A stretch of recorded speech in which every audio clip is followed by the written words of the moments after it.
गायक बंशीधर चौधरी तमाम श्रोता बंधु के पैर छू के प्रणाम करता ही आई एगो हमार नया और शानदार मैथिली के धमाकेदार सॉन्ग सुनी जान। हम छियो भगवती लाले छौरा पान रे, हम छियो भगवती लाले छौरा पान रे,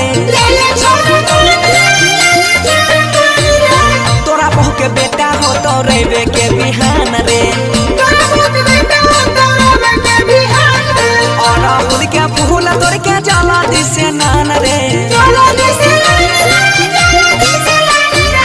तोरा बहू के बेटा हो तो रेबे के बिहान रे।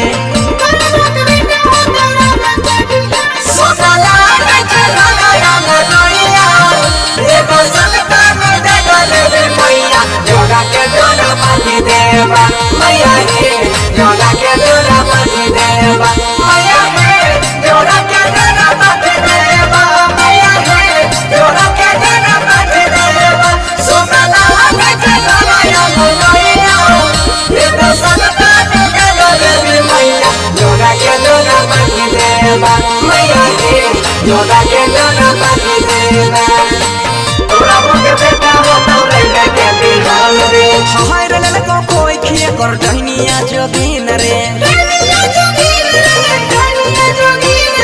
बाहर ले को मोतिया सोनी चोर के दिन रे, बाहर ले को कोई खिए कर डहनिया जोगिन रे, बाहर ले को मोतिया सोनी चोर के दिन रे, करे बिसा भास गई छियो वरदान रे, तोरा बहू के बेटा हो तो रेबे के बिहान रे, के बिना देवी मैया अंगना हमर सुनार छै, एगो बड़का के बिना देवी मैया अंगना हमर सुनार छै। तोरा के बेटा हो तो रेबे के बिहान रे,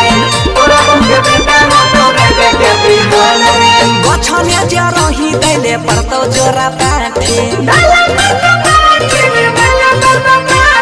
बहन बड़ा साथ संगे एगो नया लाठी, गछने जे रही दैले परतो जोरा पाठी, बहन बड़ा साथ संगे एगो नया लाठी, भगती करै छी हमर देवो सनातन रे, तोरा बहू के बेटा हो तो रेबे के बिहान रे, और राहुल के फूल तोड़ के जला दिसे नान रे, तोरा बहू के बेटा हो तो रेबे के बिहान रे,